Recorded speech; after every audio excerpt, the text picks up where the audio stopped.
Hello and welcome, Morioh citizens. Today we will be covering the Persona 3 movies in a spoiler-free review. All four movies include Spring of Birth, Midsummer Night's Dream, Falling Down, and Winter of Rebirth. Side note, these movies are related to the Persona 3 game and are kind of as an add-on to them. However, you can go into the movie without knowing about the game, but at least try to know how Persona works. And with that being said, let's go into the first category, the OST. Now, AK, tell me what you like about the OST. Oh man, Persona OST always slaps. Always. And I'm not kidding. Each song... Literally one of the best video game soundtracks I have heard in my lifetime. And the movie's no exception. It's still good in the movies too. For example, Mass Destruction, I love that song. It fits so well as a battle theme, also, as you can see in gameplay. But for the movie, it also fits well when the characters are fighting and such. Especially, and like, don't even get me started on like Battle for Everyone's Souls. Please. Fun fact, Mass Destruction is my alarm. It is true. I can vouch for this. AK wakes up every day to baby. But with the theme of like Memento Mori, the OST that they choose, like Memories of the City or Memories of You, like those two, like they kind of tie the scene together. Yeah. You notice, because like truth be told, in movies and television shows, like the OST has a lot more effect than people give it credit for. Exactly, and that's the case for Persona also. Now, onto the characters. The characters.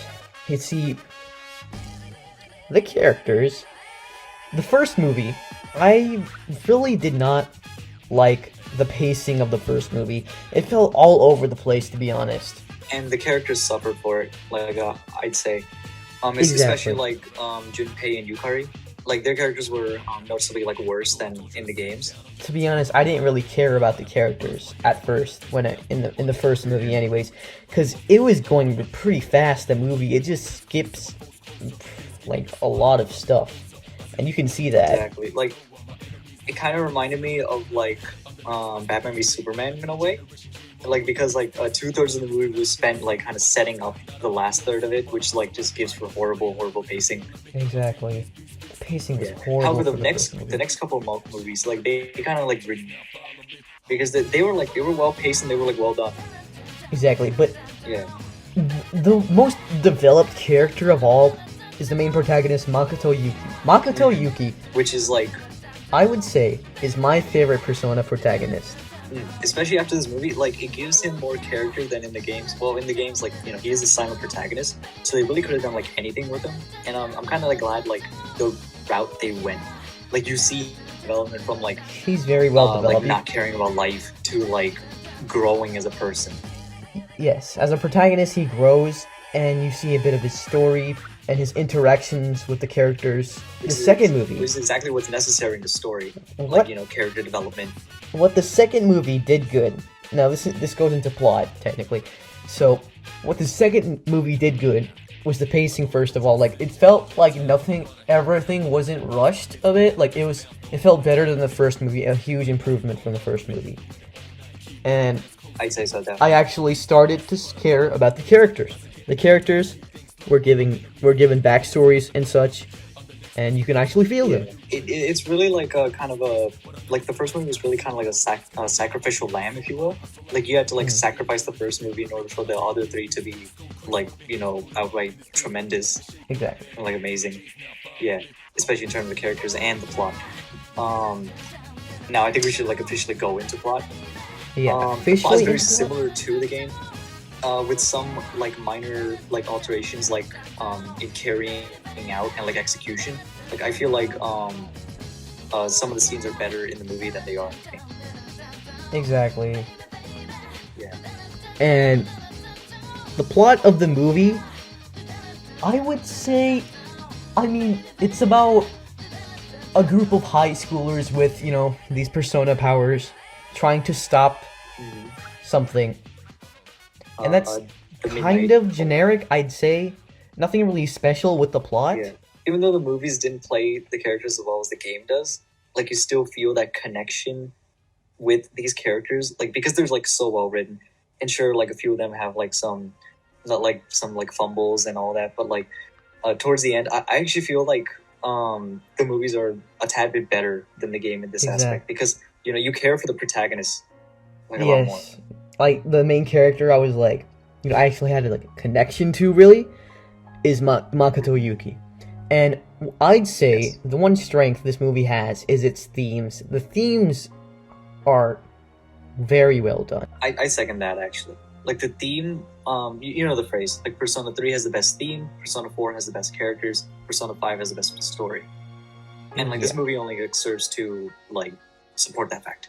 Now the third movie has kind of like a mix of pacing between the two movies, but between the first and second movie. Yeah, it wasn't as well done as like the second one, but it wasn't as like terrible as the first one.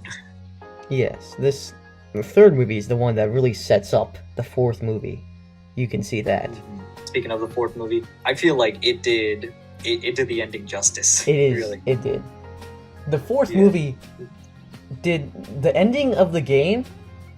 I'd say like as good as the ending of the movie. It's the same ending as the movie. The movie adaptations are pretty faithful, but the fourth movie I'd say is the best out of all. It Like, wraps up the story actually, into a neat bow. In my opinion, the fourth movie actually like did the ending a lot better than the game.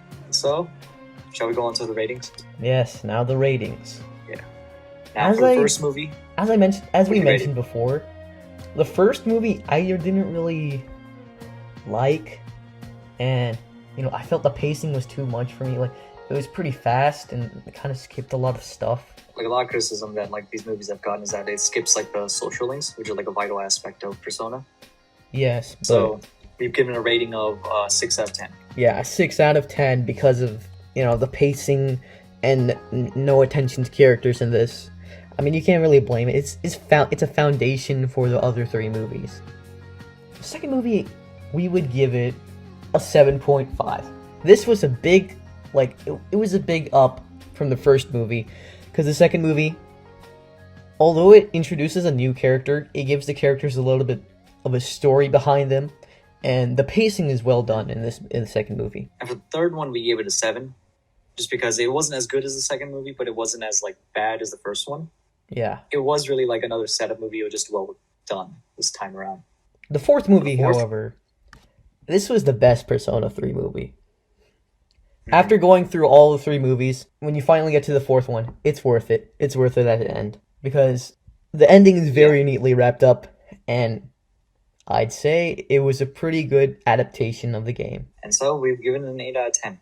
Overall, that averages out to a 7 for all 4 movies. Well, that about wraps it up. We'll see you guys in the next one. See ya.